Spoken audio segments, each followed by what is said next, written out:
Texas is known for its vast landscapes, thriving cities, and a spirit of independence that runs deep in its history. But recently, a new law has sparked debate across the state and the nation, a law that could change who is allowed to own a piece of the Lone Star State. Today, we're diving into Texas Senate Bill 17, or SB 17, a sweeping measure that bans certain foreign entities and individuals from buying land in Texas. What does this bill actually do? Who does it affect? And why has it become such a hot topic? Let's break it down.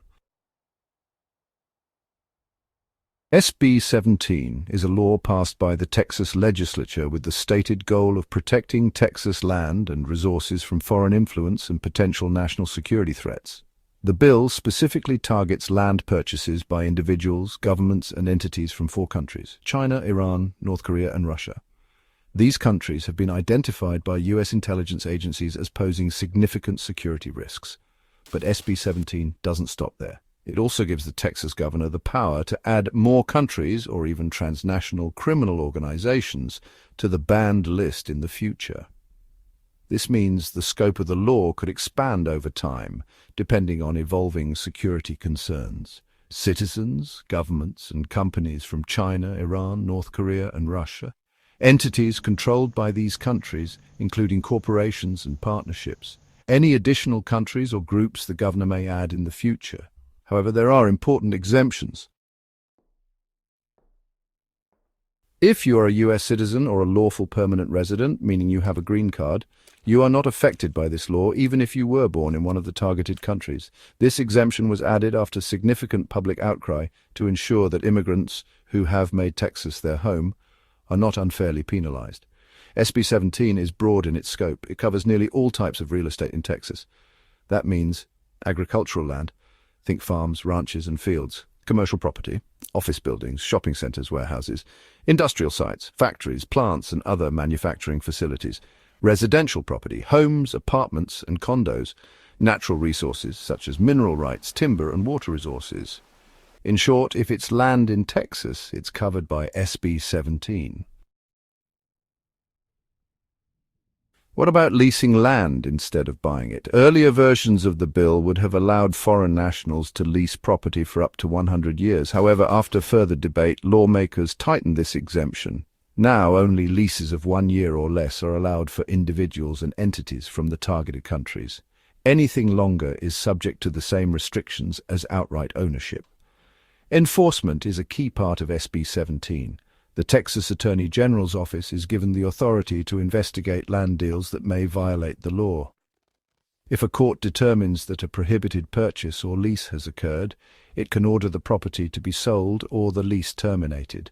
In some cases, violators may even face criminal charges. This enforcement mechanism is designed to ensure that the law has real teeth and can be applied consistently across the state. One of the most controversial aspects of SB 17 is the power it gives to the Texas governor. The governor can add more countries or groups to the banned list at any time without needing approval from the legislature. Supporters argue this flexibility is necessary to respond quickly to new threats. Critics, however, worry that it gives too much power to one person and could lead to political abuse. SB 17 is set to take effect on September 1st. Importantly, it only applies to purchases or leases made after that date. Existing landowners are not affected, so if you already own property in Texas, this law does not retroactively apply to you. Supporters of SB 17 say the law is about protecting Texas. They point to recent concerns about foreign entities buying up land near military bases, critical infrastructure, and natural resources. They argue that allowing adversarial nations to own large swaths of Texas land could pose risks to food security, water supplies, and even national defense. For example, there have been reports of Chinese-owned companies purchasing land near military installations, raising fears about espionage and surveillance. Proponents say SB 17 is a necessary step to safeguard Texas's interests. But not everyone agrees. Critics of SB 17 raise several concerns. First, they worry the law could lead to discrimination, especially against Asian Americans and immigrants from the targeted countries. Even with the exemption for US citizens and permanent residents, some fear that the law could fuel anti-Asian sentiment and racial profiling. Second, opponents argue that giving the governor broad authority to add new countries or groups to the banned list is undemocratic and could be misused for political reasons. Finally, there are concerns about the impact on Texas's business climate. Texas has long promoted itself as open for business, welcoming investment from around the world. Some business leaders worry that SB 17 could send the wrong message to international investors and harm the state's reputation as a global economic powerhouse.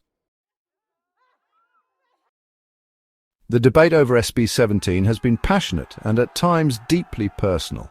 Many Texas residents, especially in immigrant communities, have spoken out, sharing their fears about being unfairly targeted or having their American dream put at risk.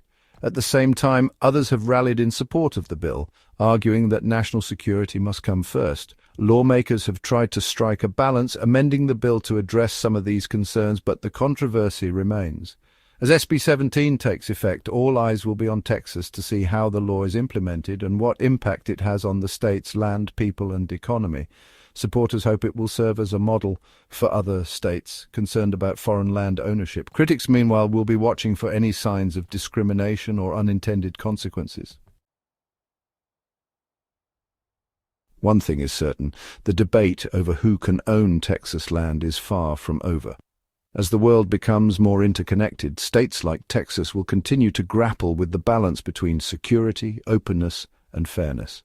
Texas is a land of opportunity, diversity, and resilience. As SB 17 becomes law, the challenge will be to protect what makes Texas special while ensuring that the state remains a welcoming place for all who call it home. Don't forget to subscribe so you don't miss the next breakthrough. Thank you for joining us for this deep dive into Texas SB 17. Stay tuned for more updates as this important story unfolds.